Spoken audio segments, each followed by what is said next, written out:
AITA for not paying rent to my boyfriend's roommate despite the fact that his girlfriend essentially lives there for free, simply because I occasionally stay over. Then we discovered his true scheme. I'm a 27-year-old woman who has been dating a 29-year-old man for 3 years. We have a wonderful relationship for the most part. We both appreciate each other's personal space and independence, work full-time jobs, and live in different apartments. He prefers to sleep in his own bed and feels more at ease at home than at mine.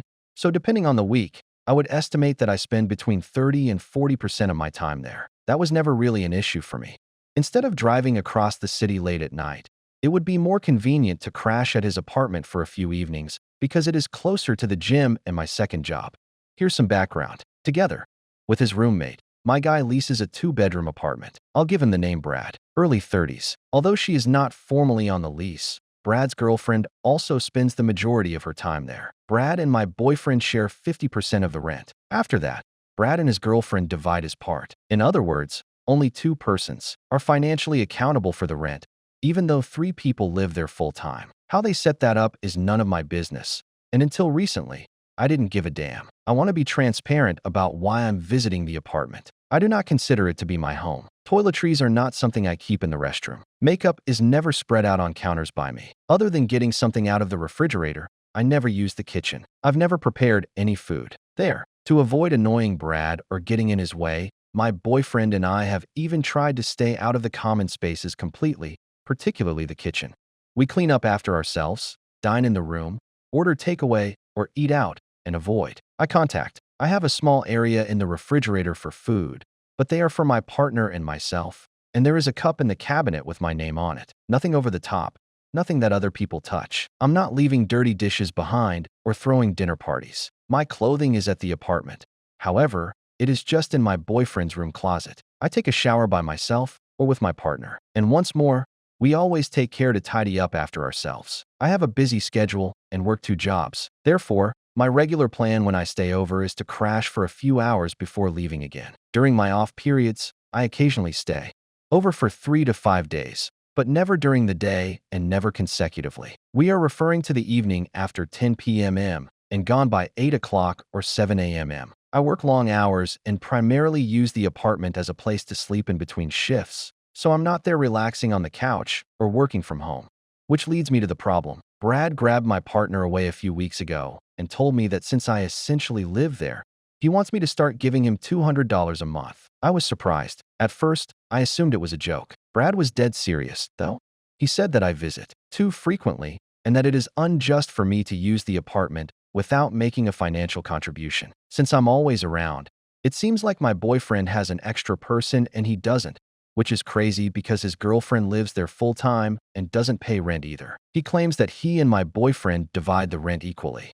Only half of his portion gets kicked. In essence, I've been made the scapegoat for their previously existing financial imbalance that I made it clear to my lover that I would not be making the payment. I am not a tenant at the end of the day, not out of petty or disrespectful intent. No key is with me. I'm never by myself there. During the day, I don't utilize the apartment. Other than a drawer and a few exercise clothes in his room, I don't have any personal space there. I'm not a cook. I'm not noisy. I also make a conscious effort to blend in. The entire matter is founded on principle. Why am I being singled out when Brad's girlfriend lives there just as frequently as I do, if not more? No one asked her for money. I began to give it more thought. In this instance, what exactly does $200 cover? Utilities that I don't utilize. I avoid common areas. I've never sat on a couch. I don't connect to the internet. Even if I hardly live there, why am I paying rent for someone else's house? It has the feel of a slippery slope. What happens if I agree now? Because I used a glass from the kitchen, will he ask for more? Will I be asked to pay for Wi-Fi or sign a guest contract even though I use data on my phone?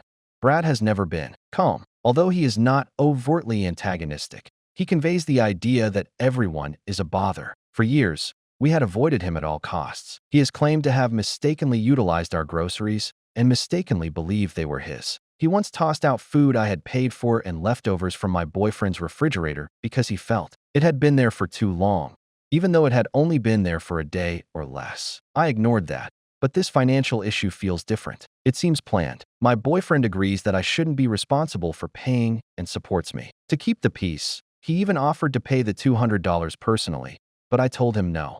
The point is not that. The money is not the point. It has to do with being made to play the role of a tenant when I am obviously not. My partner has previously attempted to reason with Brad, suggesting that it could be worthwhile to have a talk if I was frequently in the communal areas or if we were using the apartment as a second home. However, it seems like Brad wants to take advantage of my presence in the current situation. To be honest, I think this is only the beginning. Brad will feel entitled to decide when I can visit and what I can do, and perhaps even start griping about my long shower or my early departure. If I pay this, that type of power over me is not something I want to give him. I already avoid him like the plague. It just does not sit well with me to pay $200 for the privilege of feeling like an invader in my boyfriend's house. Brad seems to be pouting and calling me a freeloader behind my back right now. Any decent person would offer to chip in, he said to a mutual acquaintance, accusing me of exploiting the situation. The fact that his own girlfriend lives there full-time and doesn't pay rent is cleverly omitted. Additionally, he makes no mention of the fact that the lease is only between him and my partner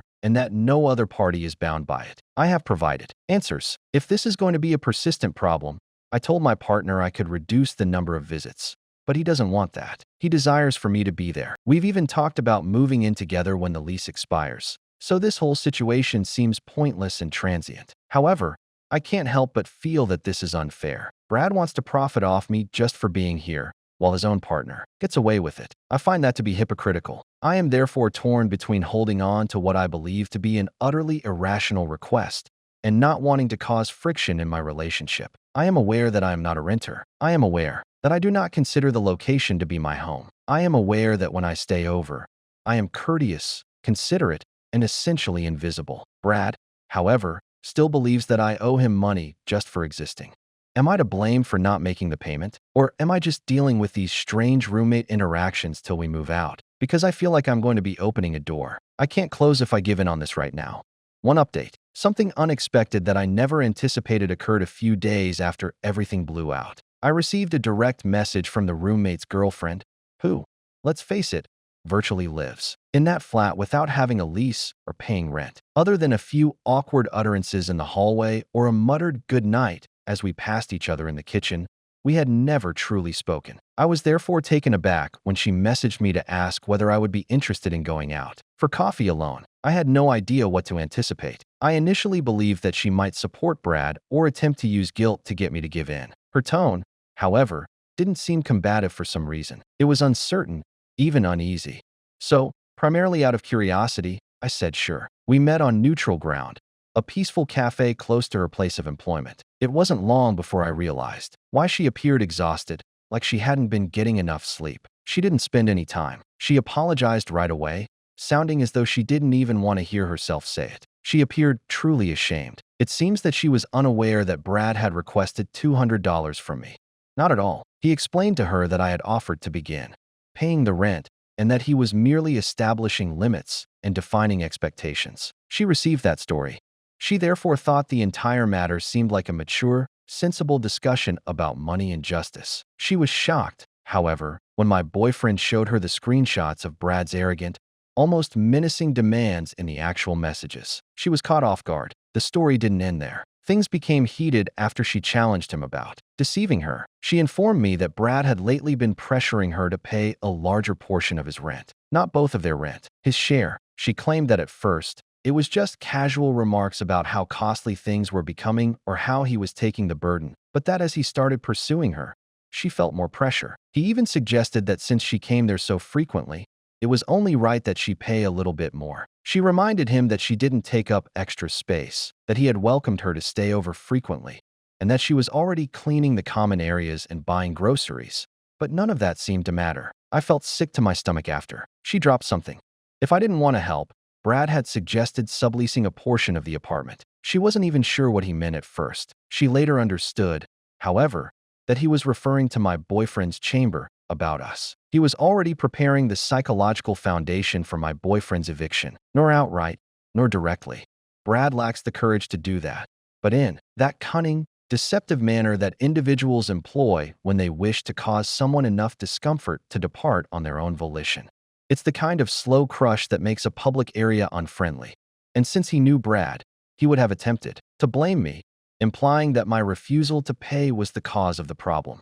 That night, My body was vibrating with adrenaline as I went home. Not because I was scared. Brad's petty tactics no longer frightened me, but I was furious. Really, I'm furious. It was more than simply $200. Control was at issue here. Brad viewed me as a danger to his small realm, and he chose to fabricate the story, lie to his girlfriend, and get ready to evict my partner from the house he paid half of, rather than having a responsible discussion about expectations or boundaries. At that point, everything became clear to me. I told my lover everything when I entered his room, which was his haven and the only actual space in the entire apartment. Everything that was spoken to Brad's girlfriend. The deceptions, the manipulations, and the overt eviction scheme. He listened to it all with a stony look. The question that had been brewing for months was then finally asked. I replied, "Can we just move in together already?" I expected him to think about it, to weigh the logistics, or to talk about timing, but he didn't even hesitate. Let's start apartment hunting this weekend. Second update. Since my last update, a crazy few weeks have passed. Furthermore, I was unaware of the extent of Brad's hallucination, even though I believed it had already reached its height of ridiculousness. A week or so after we made the decision to begin looking for an apartment, my boyfriend and I were sitting on my couch with laptops out, drinking coffee and casually looking through ads, just getting a sense of the market and determining which neighborhoods we liked.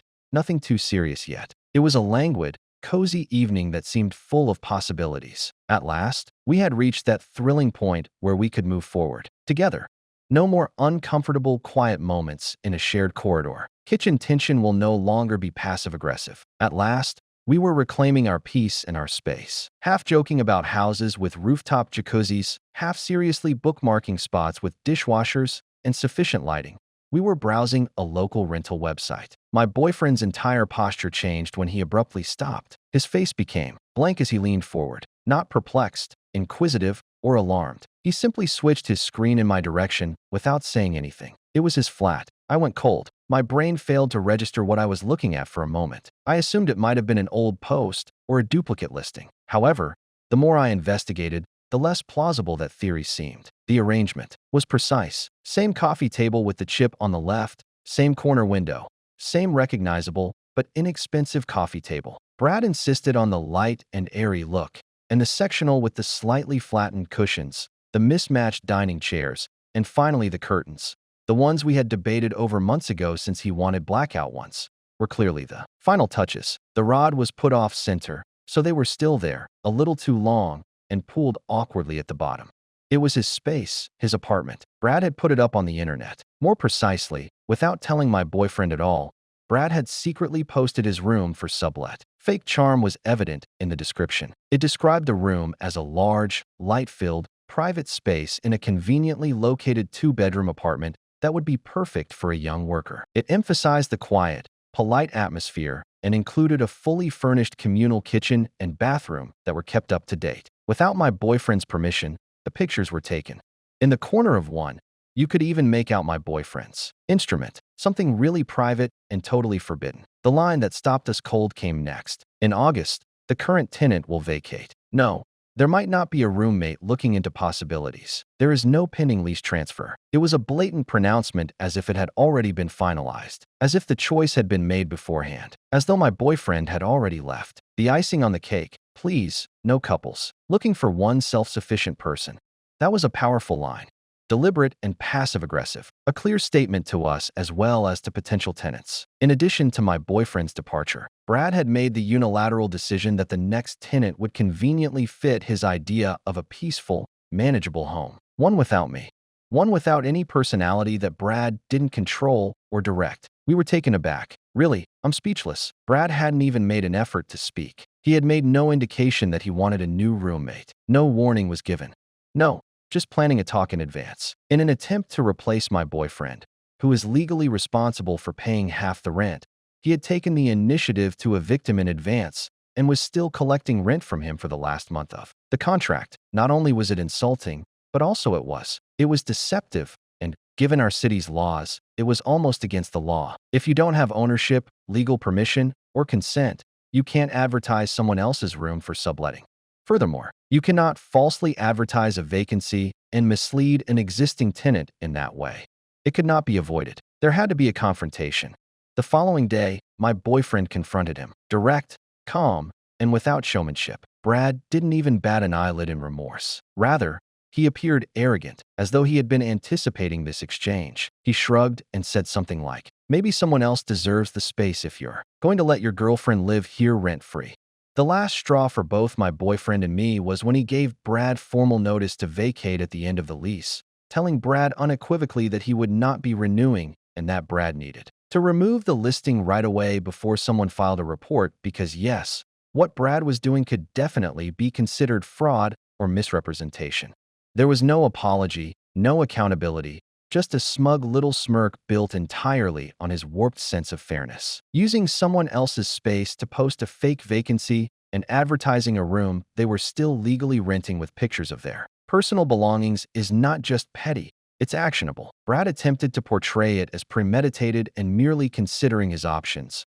But the truth was already out.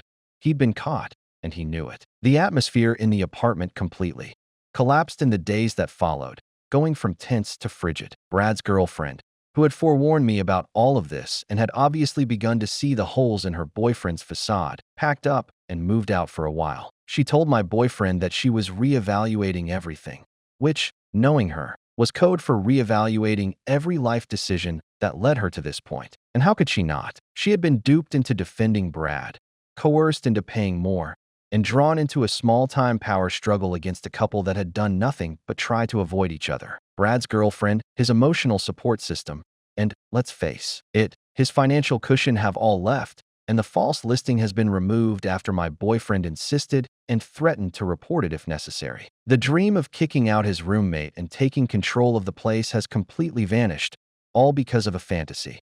She witnessed firsthand the extent of control Brad was attempting to exert, not only over the apartment, but also over the people living there. My boyfriend had a girlfriend who occasionally stayed over, who avoided conflict, who never took up space, and who never once attempted to claim the apartment as her own. He turned this into a power struggle, and it backfired spectacularly. I had a fantasy in which he was the landlord, the gatekeeper, the one who decides who stays and who goes, who deserves to live there and who doesn't. We haven't signed yet, but we're getting close. This time, it will be just the two of us. No more awkward living rooms we can't use. No more pretending to be invisible in a space we pay to occupy.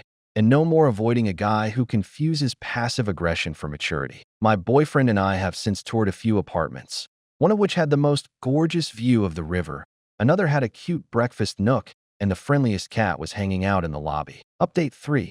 Just when I thought we had seen it all, there was one more twist. At this point, we were already in countdown mode, with 2 weeks until move-out day, and we were totally committed to leaving the chaos behind. Boxes were slowly piling up in my boyfriend's room, and the walls were beginning to look bare. This guy is now potentially losing both his roommate and his girlfriend over a $200 fantasy and a bad attitude. I honestly believed we were done with. Surprises after we had already completed the difficult emotional work of separating ourselves from the place, from the stress, from the resentment, and from the shared space we never really got to enjoy.